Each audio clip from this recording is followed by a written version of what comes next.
Hey guys, this is just a quick run through of what I use for phase 1 of the tank raid. It's Datcha, Luke, and Han.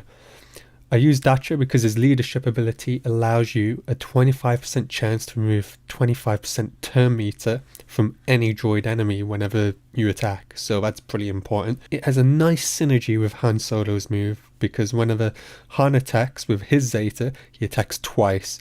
So if Grievous is past 50% turn meter, he has that chance of losing 35% turn meter from Han, but when he's below it, he's free from Han's turn meter removal, so that's where that leadership ability plays in nicely. With Luke, I have most of his abilities omega'd with one Zeta, which is on Bind All Things. This allows Luke to gain 20% turn meter max, because if he applies 2 debuffs, he gets 10% turn meter per debuff he applies, and he also gives half of that turn meter to allies, so it helps people keep taking turns faster. And Luke's Destined Strike allows him to remove 30% turn meter after he inflicts speed down. It also inflicts defense down as well, so that's a good ability to have omega'd. Use the Force also allows Luke to dispel all buffs on them and remove 100% turn meter and deflect buff immunity and tenacity down, so it allows you to keep taking turn meter, making sure he has speed down, all of that. So those two moves are super important for this run.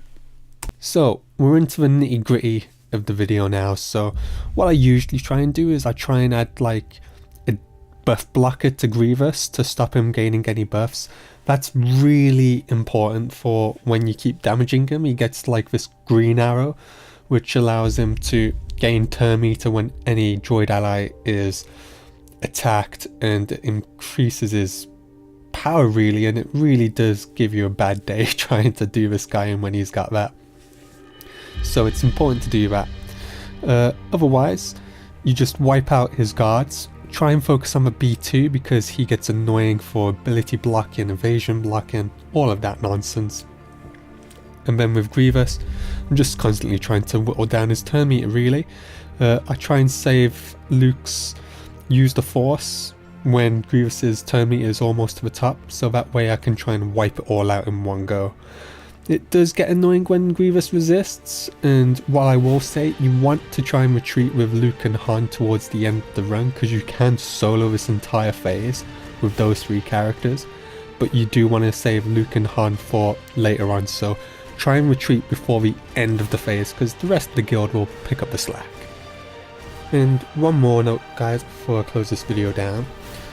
Datcha and any other Jawa that attacks on the tank raid, they call any ally to assist. It's a special ability to the Jawas for the tank raid specifically, so you always have your fingers crossed for Han to get called rather than Luke because of that double tap he can do. But yeah, hope you enjoyed the video guys and that it's useful to you all. I will be trying to do more video content for each phase, just so you see and understand the mechanics of the teams I'm using to get those massive scores, and hopefully you start to build towards those teams or you see little gaps that you can fill with other characters. So best of luck to you all, and let's get those Kenobi shards.